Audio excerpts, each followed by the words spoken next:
At the end of last week's historic cage match between Alexa Bliss and Becky Lynch on SmackDown, the mysterious La Luchadora was revealed to be five-time WWE Women's Champion and one-time Divas Champion Mickie James.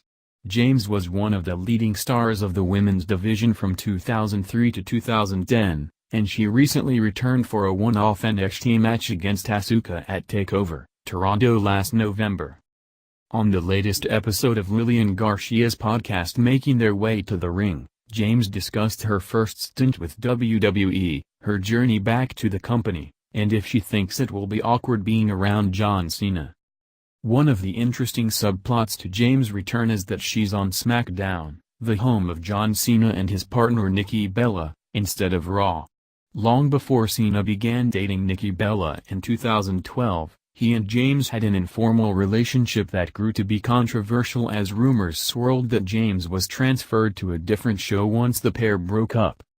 Garcia asked James about what she expects the atmosphere in the women's locker room to be like with Nikki Bella present, and she explained why so many wrestlers end up dating one another. "We're all adults, and obviously this business is what it is, and we've all had our share of relationships failed.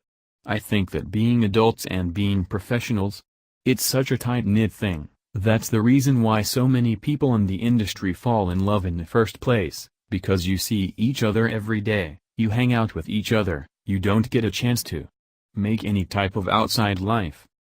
We're all grown adults and I would hope that, and I'm pretty sure that it's going to be pretty awesome, because I'm sure that I'm going to have to work with Nikki in the ring and I know that we could do some really amazing stuff."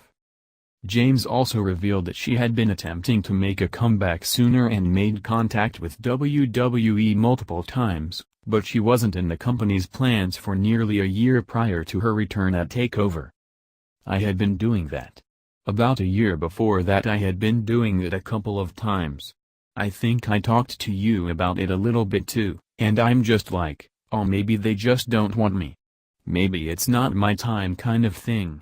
It wasn't until I just kind of let it go and I'm sitting in Orlando airport, waiting for our flight and, Mark Carlno calls me and I'm like, are you serious right now? Are you ribbing me?